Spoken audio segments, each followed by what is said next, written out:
नमस्ते प्यारे बच्चों, स्वागत है आपके अपने YouTube channel L R topper academy में।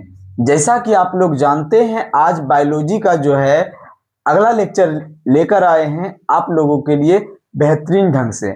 जैसा कि आप लोग जानते हैं, आप लोगों को प्रकाश संश्लेषण कंप्लीट पढ़ा दिया गया था। आज हम आप लोगों को अमीबा और पैरामीशियम पढ़ाने के लिए आए हैं। आप लोग धैर्य बनाए रखें और बेस्ट तरीके से पढ़ने का प्रयास करें, है ना। तो आप तो मेरा नाम जानते ही हैं, मेरा नाम ब्रजेश सर है। और अभी हम आप लोगों का क्लास स्टार्ट करते हैं। वन बाय वन करके जो है हम चीजों को समझने का प्रयास करते हैं। सबसे पहले देखिए, अमीबा एक सरल प्राणी संपोषी जीव है।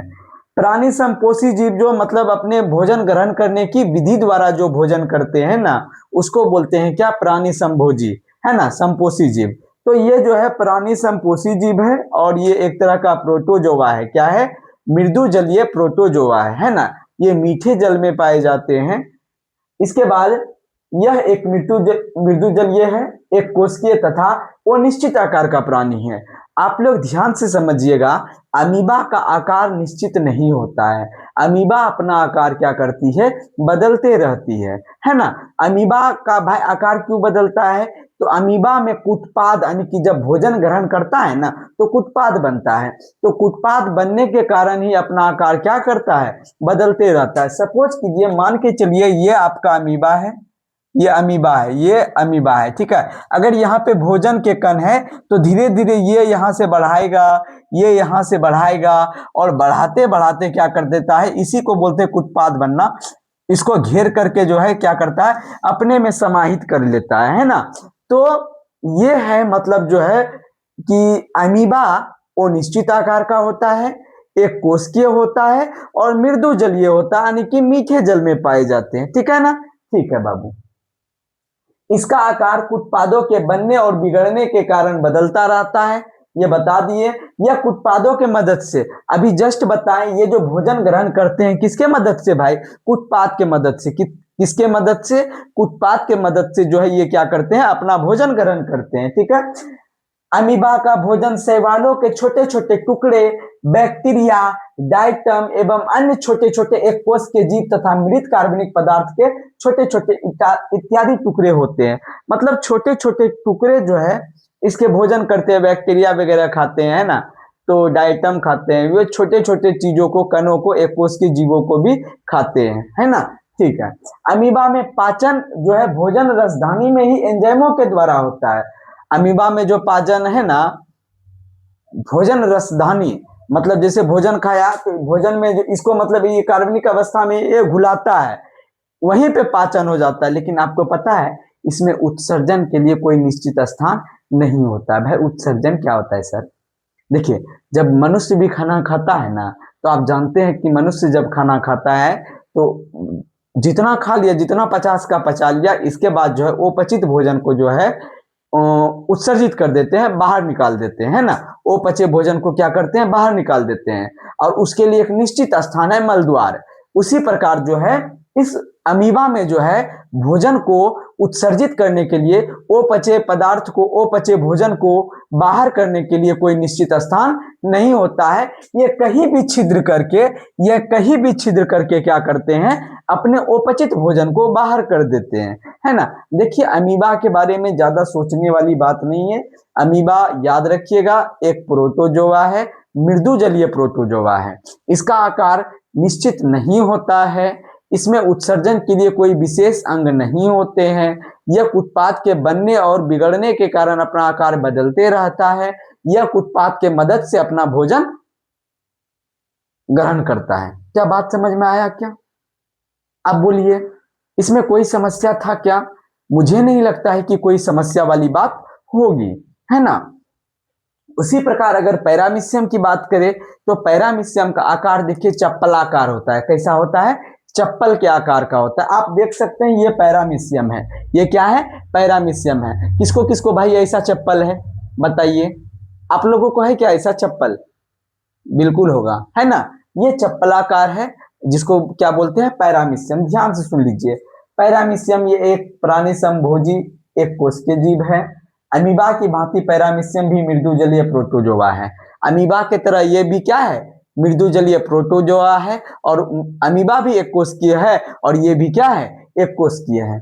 इसका आकार निश्चित होता है। भाई अमीबा का आकार निश्चित था क्या, नहीं था, लेकिन इसका आकार क्या है, निश्चित है, चप्पलाकार है, ठीक है ना। इसका शरीर प्रचलन अंगक सिलिया से ढका है। आप ये देख रहे हैं छोटे छोटे छोटे छोटे जो यहाँ पे आपको दिख रहे हैं, ये सभी क्या है, सिलिया है। क्या है ये, सिलिया है। इसके बाद ध्यान से सुनिए, पैरामीशियम में भोजन का अंतर्ग्रहण शरीर के एक निश्चित स्थान से होता है जो कोशिका मुख या साइटोस्टोम कहलाता है। ये है मुख द्वार, यहाँ से भोजन ग्रहण करते हैं, है ना। यहाँ पे छिद्र के माध्यम से क्या किया है, अपचित भोजन को त्याग कर दिया है। ये है मुख द्वार, है ना, जिसको क्या बोलते हैं, कोशिका मुख या साइटोस्टोम बोलते हैं। बबुआ एक बात आप लोग यही जान लीजिए कि इन दोनों से जो भी क्वेश्चन बनने वाला है कोई हार्ड क्वेश्चन नहीं होगा। आप हमको लगता है अगर बोल देना डायरेक्ट, अगर पूछ दिया जाए अमीबा के बारे में बोलिए, तो अमीबा के बारे में आप लोग निश्चित तौर पे जो है ना 10 लाइन आराम से बोल सकते हैं। 10 लाइन नहीं, आपको 5 लाइन तो लिखने आता है ना, 5 लाइन आराम से बोलिएगा। हाँ भाई, अमीबा का आकार निश्चित नहीं होता है। अमीबा का आकार जो है कुछ उत्पादों के बनने या बनने और बिगड़ने के कारण बदलता रहता है। अमीबा जो है मृदु जलीय प्रोटोजोआ है और अमीबा जो है उत्पाद के मदद से भोजन ग्रहण करता है। अमीबा एक कोशिकीय जीव है। यही सब तो बोलना है, और क्या बोलना है, कुछ नहीं बोलना है। सेम टू सेम पैरामीशियम में, पैरामीशियम एक प्राणी संभोजी जीव है। इसके बाद पैरामीशियम का आकार निश्चित होता है। पैरामीशियम का आकार चप्पलाकार होता है। पैरामीशियम क्या है, पैरामीशियम भोजन का अंतर्ग्रहण के लिए एक निश्चित स्थान होता है जिसको क्या बोलते हैं, कोशिका मुख या साइटोस्टोम। क्या बोलते हैं, कोशिका मुख या साइटोस्टोम। बाबू आज इतना ही हम पढ़ाने वाले थे, अमीबा और पैरामीशियम, ज्यादा कुछ तो इसमें था नहीं, है क्या। कल आप लोगों को जो पढ़ाने वाले हैं बहुत ही इंपॉर्टेंट आहार नाल से संबंधित पढ़ाने वाले हैं। बहुत मजा आएगा, आगे मजे करने वाले हैं हम लोग। क्या मजा कीजिएगा, जी बिल्कुल कीजिएगा। देखिए आप लोगों को एक ही बात बताएंगे कि जिंदगी में अगर सच में कुछ करना है ना, तो अभी से पढ़ाई पे ध्यान दीजिए।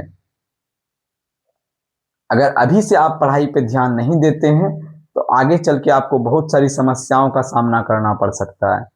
इसलिए अभी से ही पढ़ना स्टार्ट कीजिए। लाइफ में किसी पे विश्वास मत कीजिए, किसी पे भरोसा मत कीजिए। जब तक आप नहीं पढ़िएगा तो आप सही से मार्क्स ऑब्टेन नहीं कर पाइएगा। अगर आपका मार्क्स ऑब्टेन नहीं होगा तो आपके परिवार, आपके माता पिता आपसे जो है ना खुश नहीं होंगे। और आपको अगर माँ बाप पढ़ा रहा है, आप अगर परिवार को, अगर आप गार्जियन को खुश नहीं कर पा रहे हैं तो आप में कुछ ना कुछ जो है कमी है। आप अपनी कमी को पहचाने और उस पर जो है जोरदार मेहनत करें।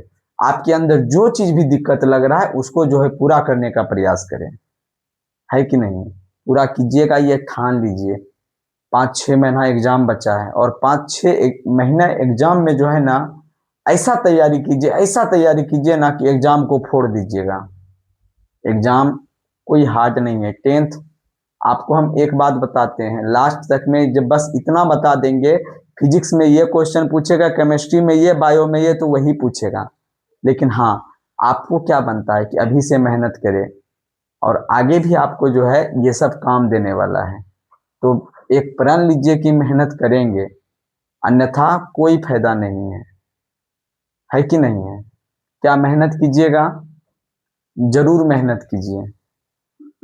तो ज्यादा क्या इधर उधर की बात करें, आप लोगों को भी लगता होगा पढ़ा रहा है कि बकवासी कर रहा है, लेकिन आपके भले के लिए बोल रहे हैं। आप लोग मेहनत कीजिएगा तो सफलता आपको ही मिलेगा। ऐसा नहीं है कि आप मेहनत कीजिएगा तो मेरे अकाउंट में पैसा आएगा, नहीं आएगा, है ना। ठीक है, मिलते हैं अगले क्लास में बड़े ही जोश और जुनून के साथ। मानव के आहार नाल के बारे में पढ़ने वाले हैं। ठीक है, धन्यवाद। जय हिंद, जय भारत, बाय बाय।